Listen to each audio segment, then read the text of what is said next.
ನಮಸ್ತೆ. ಮಣಿಪುರ ಚಕ್ರದ ಬಗ್ಗೆ ಕೆಲವೊಂದು ಮಾಹಿತಿಗಳನ್ನು ತಿಳ್ಕೊಳ್ಳೋಣ.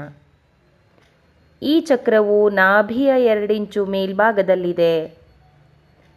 ಮೇಘ ವರ್ಣವನ್ನು ಪಡೆದಿದೆ. 10 ದಳಗಳಿಂದ ಕೂಡಿದೆ.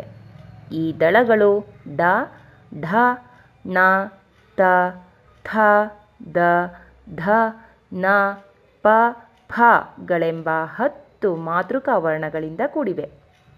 ಇವುಗಳೆಲ್ಲವೂ ನೀಲವರ್ಣದವು.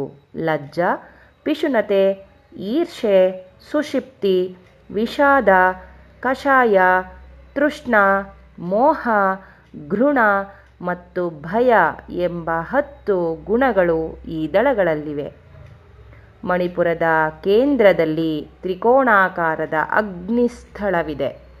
ಈ ಅಗ್ನಿಸ್ಥಳದ ಬೀಜವು ರಂ. ಇದು ಕೂಡ ಕೆಂಪು ಬಣ್ಣ ಹೊಂದಿದೆ. ಈ ಅಗ್ನಿ ಬೀಜದ ಒಳಗೆ ಇದನ್ನು ಪ್ರತಿನಿಧಿಸುವ ಅಗ್ನಿದೇವನು ಕುರಿಮರಿಯ ಮೇಲೆ ಕುಳಿತಿದ್ದಾನೆ. ಅವನ ದೇಹವು ಕೆಂಪಾಗಿದ್ದು ಚತುರ್ಭುಜನಾಗಿದ್ದಾನೆ.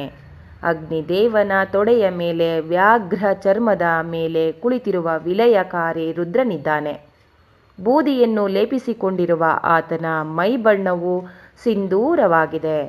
ಅವನ 2 ಹಸ್ತ, ಒಂದು ಹಸ್ತದಲ್ಲಿ ವರ, ಮತ್ತೊಂದು ಹಸ್ತದಲ್ಲಿ ಅಭಯವನ್ನು ತೋರ್ತಾ ಇದ್ದಾನೆ.